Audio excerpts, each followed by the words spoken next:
This is the DJI Osmo Action 4 and we're testing it out this week to see where it breaks. Today we're talking about stability, so we're going to head outside and do a series of small runs to test out different fields of view and levels of stabilization such as rock steady plus, and horizon balancing. Let's just dive in. All right, now that we're outside, it's not raining, it's kind of sunny. We're going to go for a mini jog up my driveway. We're going to test out the stability. So right now I have it in 4K 24. I have regular just kind of auto settings. I don't have anything set. It's manually exposing, and I have regular rock steady, not the rock steady plus on.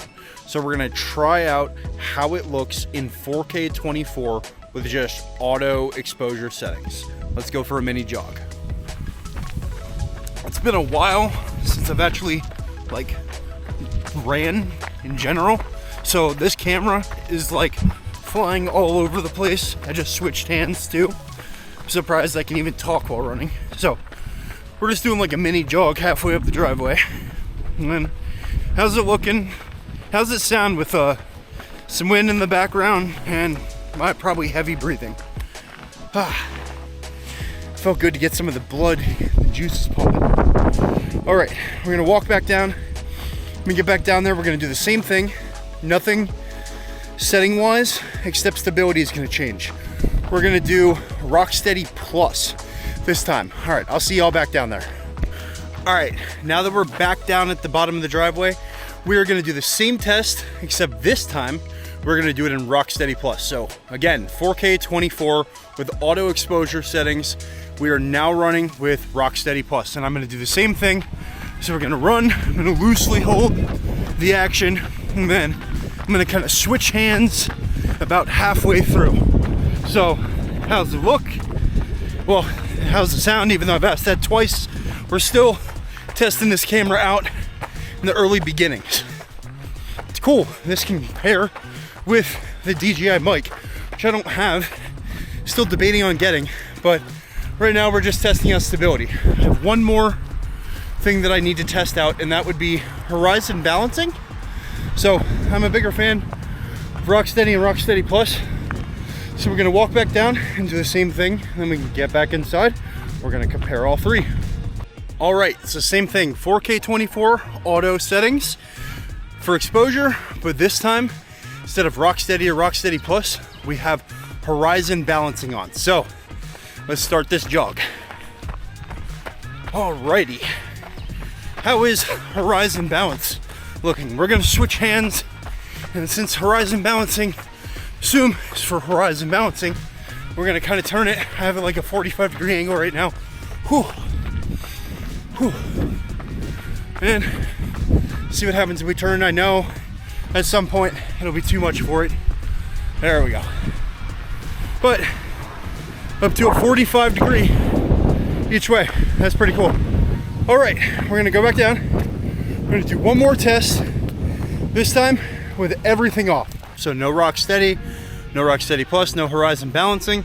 We're gonna do the same thing. We are gonna go for a mini jog halfway up the driveway with no stability on, 4K 24 with auto exposure. Let's get it. So, I know this is gonna be considerably shakier. I would like you to think about what that rock steady and rock steady plus and horizon balancing are doing on the fly. It's crazy how this technology makes this footage so stable when before you would need a gimbal to get even kind of close. And you can't run with a gimbal the same way you can with an action cam unless you have a fourth axis stabilizer, which I do not. So this is pretty cool. All right, let's go inside and see how all of this footage looks. This was all filmed in the standard field of view, which is de-warped and cropped in.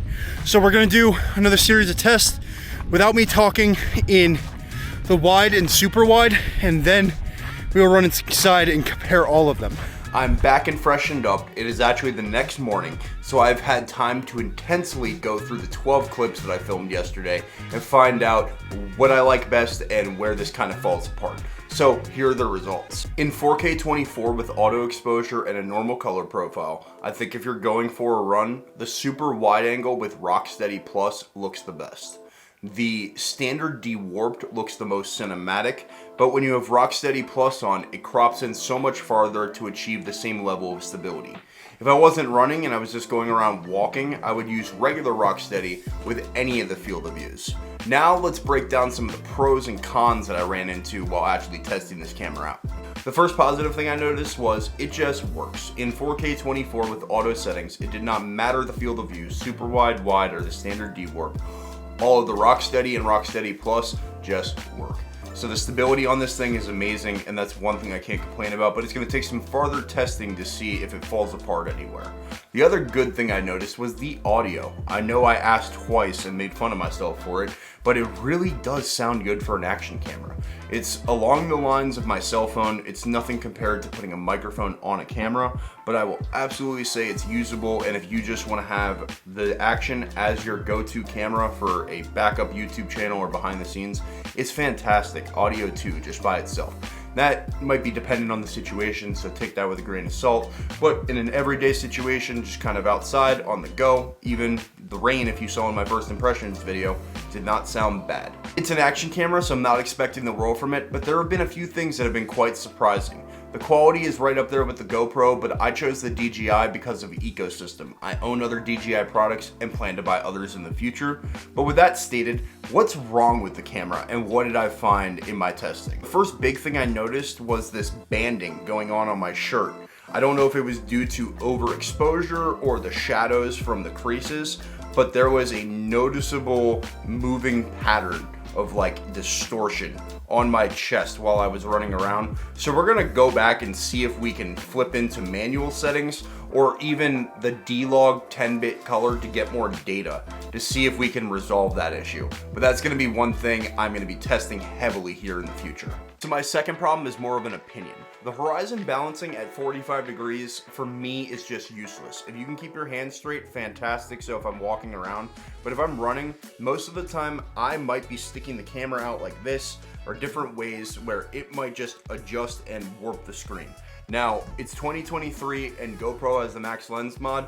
My Insta360 Go 2 has 360 degree horizon leveling for a camera that was half the cost. I know it has a wider field of view, but I would imagine that DJI could make a simple lens that would allow me to get a wider field of view and have a 360 degree horizon leveling instead of just this 45 degrees, which for me, honestly, is just an opinion.